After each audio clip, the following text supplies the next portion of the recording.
नमस्कार दोस्तों, हाजिर हैं हम फिर से आपके साथ support to English learning fellow के साथ। आज का हमारा टॉपिक है द स्नीज़। द स्नीज़ का अर्थ होता है दोस्तों छींक। आप जानते हैं छींक हमें आती है, आपको आती है और सभी को आती है। छींक एक प्राकृतिक प्रक्रिया है।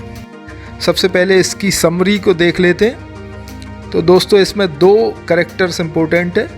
एक है चर्बियाकॉफ। लेसन में आप देखेंगे चर्बियाकॉफ की जो स्पेलिंग है वो है TCHERVIAKOFF। टी इसमें साइलेंट है, सी से हमें इसको प्रोनाउंस करना है कि चर्बियाकॉफ छोटा सा कर्मचारी है चर्बियाकॉफ। दूसरा जो कैरेक्टर है इसमें वो है जनरल ब्रिजलॉफ।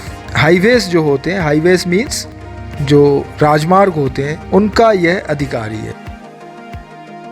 क्या होता है दोस्तों कि यह एक बार ओपेरा हाउस में होता है।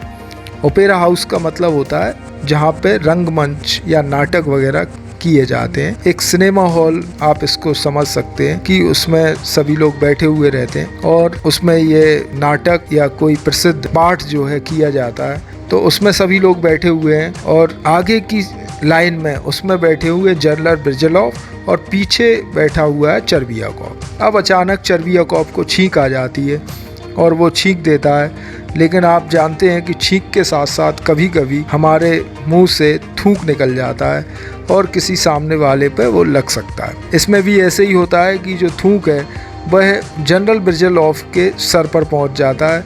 ब्रिजलॉफ का जो सर है वह गंजा है और उन्होंने हाथ में दस्ताने पहने हुए हैं। तो कुछ ही देर में देखता है चर्बियाकॉफ की जनरल ब्रिजलॉफ दस्ताने से अपने गंजे सर को साफ कर रहा है। मतलब जो चर्बियाकॉफ ने छींका है उसमें से जो कुछ निकल के गया है वह जनरल ब्रिजलॉफ के सर पे लग गया है। इसी के बाद दोस्तों लेसन की जो स्टोरी है वो आगे बढ़ती है कि जैसे ही चर्बियाकॉफ देखता है कि मैंने कुछ छींक दिया है और उससे कुछ अनहोनी हो गई है, तो वो ब्रिजलॉफ से माफ़ी मांगता है। जनरल ब्रिजलॉफ कह देता है कोई बात नहीं, लेकिन चर्बियाकॉफ सोचता है कि जनरल ब्रिजलॉफ ने मुझे माफ़ नहीं किया है, इसलिए वो फिर से उसके घर पे माफ़ी मांगने जाता है। वहाँ भी जनरल ब्रिजलॉफ उससे कहता है कोई बात नहीं, आप घर चले जाओ। वो वापस आ जाता है, लेकिन चर्बियाकॉफ को उसका बिहेवियर ठीक नहीं लगता, तो वह अपनी पत्नी से बात करता है। तो उसकी पत्नी भी कहती है कि तुम एक बार फिर से माफ़ी मांगने जाओ, और वो फिर माफ़ी मांगने जाता है। तो जनरल जो है वो बहुत ज़्यादा नाराज़ हो जाता है कि एक छोटी सी बात है और तुम बार बार मेरे पास आ रहे हो, निकल जाओ यहाँ से। और इस बात को सुन के उसको बड़ा गहरा सदमा लगता है और वो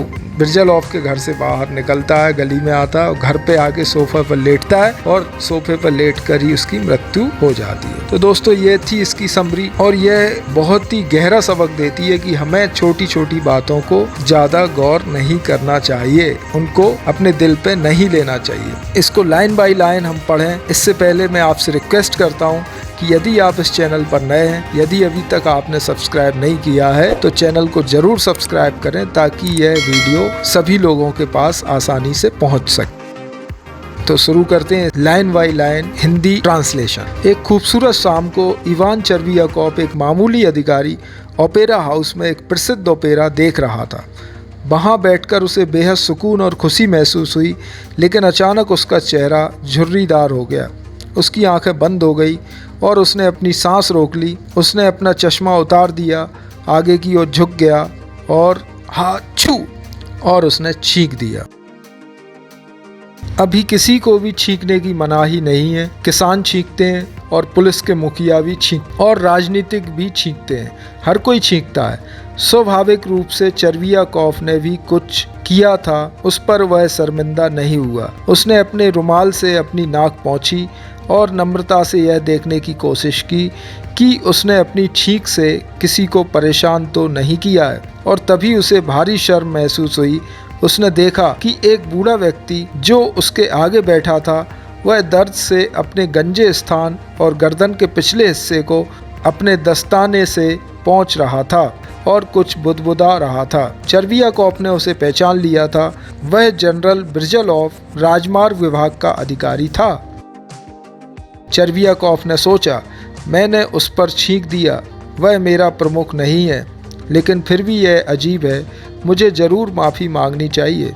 चर्बियाकॉफ ने अपना गला साफ किया, खुद को आगे झुकाया और जनरल के कान में फुसफुसा कर कहा, मैं आपसे क्षमा चाहता हूँ महामहिम, आप पर मैंने संयोग से छींक दिया। जनरल, कोई बात नहीं, कोई बात नहीं। चर्वियाकोव, भगवान की खातिर मुझे माफ़ कीजिए, मेरा यह आशय नहीं था। जनरल, ओह कृपया बैठो, मुझे सुनने दो जो कहा जा रहा है। चर्वियाकोव भयानक उलझन में था। वह मूर्खतापूर्ण मुस्कुराया और ओपेरा को फिर से देखना शुरू कर दिया। उसने मंच पर देखा, लेकिन अब वह खुश नहीं रह पाया। चिंता उसे परेशान करने लगी थी।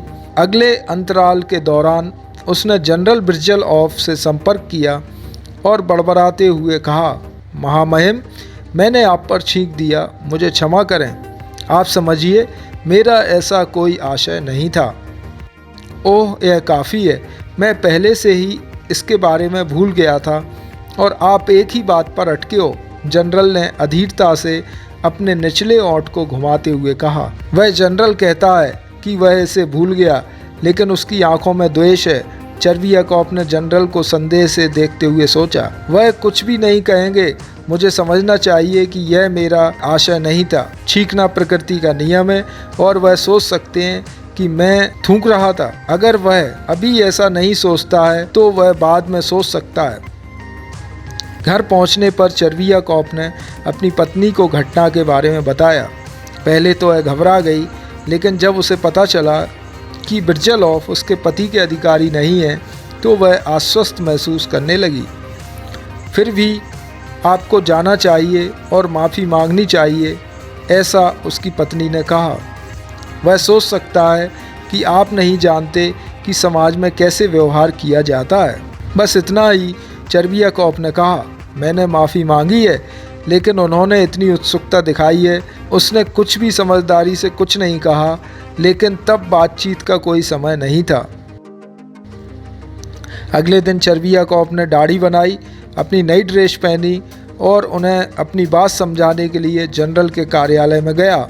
जनरल के स्वागत कक्ष में याचिकाकर्ताओं की बड़ी भीड़ थी। कमरे के बीच में एक बड़ी मेज पर जो बैठा हुआ था वह जनरल था, जो पहले से ही उनसे बातचीत की शुरुआत कर चुका था। कई याचिकाकर्ताओं से पूछताछ करने के बाद जनरल ने अपनी आंखें चर्वियाकोव की ओर घुमाई।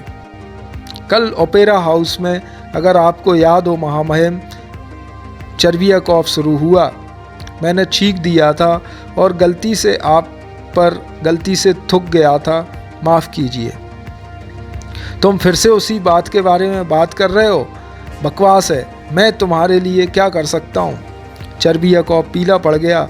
उसने खुद से कहा, वह मुझसे बात नहीं करना चाहता, इसका मतलब है कि वह गुस्से में है। मुझे पूरी बात समझानी होगी। जनरल ने अंतिम याचिकाकर्ता के साथ अपना वार्तालाप समाप्त कर दिया और वह उठकर जा रहा था। चर्वियाकोव ने जनरल की ओर कदम रखा और बड़बड़ाया, महामहिम, अगर मैं आपको परेशान करने की हिम्मत करता तो मैं आपको विश्वास दिला सकता हूँ कि यह केवल पश्चाताप की भावना है। मैंने किसी कारण से आप पर नहीं छींका है। महामहिम को यह समझना चाहिए। जनरल ने एक डरावना चेहरा बनाया और निराशा में अपना हाथ लहराया। आपसे मजाक कर रहे हो सर, उसने कहा और पिछले दरवाजे से गायब हो गया। अब चर्वियाकोव ने सोचा, वह कहता है कि मैं मजाक कर रहा हूँ, लेकिन इसमें किसी प्रकार का कोई मजाक नहीं है। वह एक जनरल है और वह यह नहीं समझ सकता कि मेरे जैसा एक आम आदमी किस प्रकार समझ रहा है। मैं उस आदमी से क्षमा की भीख मांगने नहीं जा रहा हूँ। मैं उसे एक पत्र लिखूंगा, लेकिन मैं यहाँ दोबारा नहीं आऊँगा। चर्वियाकोव इस घटना के बारे में सोचना बंद नहीं कर सका, क्योंकि वह घर की ओर चल दिया। उसने कोई पत्र जनरल को नहीं लिखा। उसने सोचा और सोचा, लेकिन लिखने के लिए कुछ भी नहीं सोच सका। अगले दिन जनरल के पास वापस जाने और व्यक्तिगत रूप से सब कुछ समझाने का फैसला किया। वह बुदबुदाया जैसे ही जनरल का सामना किया। मैं कल आया था, महामहिम को परेशान किया था, लेकिन मजाक के विचार के साथ नहीं था, जैसा कि आपने महामहिम टिप्पणी की है। मैं आपसे माफ़ी मांगना चाहता था, क्योंकि जब मैंने छींका था मैंने मजाक करने का सपने में भी नहीं सोचा था। ऐसी बात करने की हिम्मत कैसे कर सकता था? मजाक करना व्यक्तियों के प्रति कोई सम्मान नहीं दिखाता। जनरल गर्जा, बाहर निकलो। अचानक भूकंप की तरह चेहरा गुस्से से लाल हो गया। चर्वियाकोव फुसफुसाया, क्या हुआ? चर्वियाकोव जनरल को इतने गुस्से में देखकर डर गया। चर्वियाकोव के अंदर लग रहा था कि अंदर कुछ टूट गया। वह दरवाजे से ठोकर खाकर गली में निकल गया। वह किसी चीज़ को देख या सुन नहीं पा रहा था और वह फुटपाथ में चलता रहा। वह मशीन की तरह चलकर घर पहुंच गया।